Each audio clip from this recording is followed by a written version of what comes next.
Mga loads, gagawa na naman tayo ng old model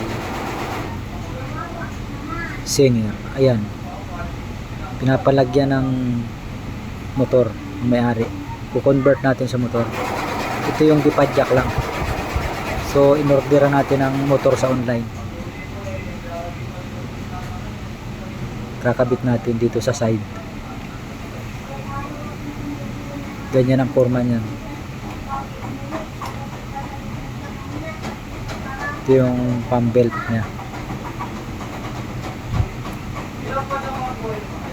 One seat na siya pag in order. Yan, may pre pang ano pa, takip ng carbon brush. Ito yung carbon brush niya, may pre din.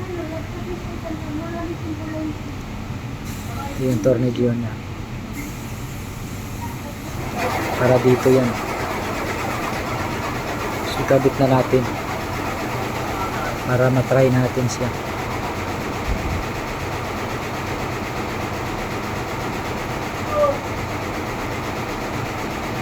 Mahirap kumilos kasi may hawak tayong video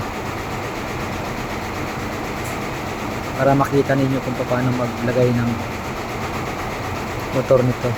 Yung mga meron kayo sa mga bahay nyo. Ayan, sabit lang yan, pump belt nya. May adjustment yan kung gusto niyo medyo mahigpit o maluwag, pero mas maganda medyo mahigpit para hindi siya dumudulas pag sa makapal. Pag sa makapal ipapasada. Yan, ganyan lang. Ito yung pansaksak niya sa side. Yan, 24 volts din ito. 240, hindi 24. To 20 volts. Yan, saksak natin.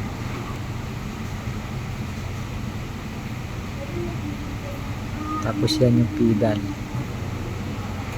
So try natin. Yo. Hindi na nga naman mag-ano, mano-mano. Oh, okay siya.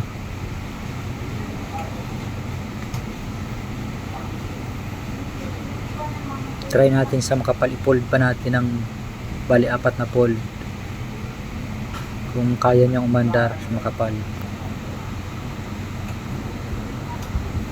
Kaya niya.